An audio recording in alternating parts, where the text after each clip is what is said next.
যাকে খুনের অভিযোগ করা হয়েছে, যাকে আমাকে প্রধান অভিযুক্ত করা হয়েছে, কারা করেছে আপনারা জানেন। তৎকালীন সময় মাথায় রাখুন 2021-এর 19শে জানুয়ারি কারা ক্ষমতায় ছিল, কে বিধায়ক ছিলেন, পুলিশ প্রশাসন কাদের হাতে ছিল। ব্যক্তিগতভাবে নিজেদের স্বার্থ চরিতার্থ এবং রাস্তা পরিষ্কার করার জন্য এই ঘটনার সঙ্গে আমাকে যুক্ত করা হয়। শুধু একটাই কথা বলবো, প্রভাস ভৌমিক যাকে খুনের অপরাধে আমি মূল অভিযুক্ত, সেই প্রভাস ভৌমিকের স্ত্রী অনুরূপা ভৌমিক আমাকে ভাইফোঁটা দিত এবং আমার স্ত্রী কল্পনা সরকার প্রভাস ভৌমিককে ভাইফোঁটা দিত। সম্পর্কটা এই জায়গায় ছিল। আইনের মাধ্যমে যে প্রক্রিয়া চলবে।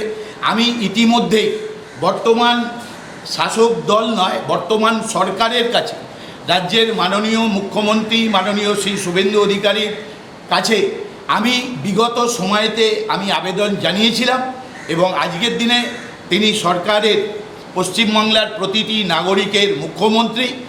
এই 2018-র 31শে জানুয়ারির ঘটনার সিআইডি তদন্ত হবে, এটুকু আমি আপনাদেরকে জানাতে পারি। বাকি পরবর্তী পর্যায়ে যেহেতু বিষয়টি আদালতের বিবেচনাধীন, তাই আমি এ বিষয়ে অযথা বিতর্কের জায়গাতেই যাব না। কিন্তু প্রকৃতভাবে ওই দিনে ওই সময় কারা কারা ঘটনাস্থলে ছিল, কাদের সঙ্গে মোবাইলে কথোপকথন হয়েছিল, তার যাবতীয় তথ্য সঠিক জায়গায় সংরক্ষণ করা আছে এবং এই ঘটনার সঙ্গে যে 20 থেকে 22 জন যুক্ত আছে, সিআইডি তদন্তের মাধ্যমে তা জনসমক্ষে প্রকাশ করা হবে এবং প্রকৃত দোষী যারা তারা সামাজিকভাবে আইনের মাধ্যমে তারা শাস্তি পাবে, এ বিষয়ে আমি নিশ্চিত। এ বিষয়ে ইতিমধ্যেই সরকারের কাছে আমি লিখিতভাবে জানিয়েছি এবং তা ইতিমধ্যে অনুমোদন হয়েছে।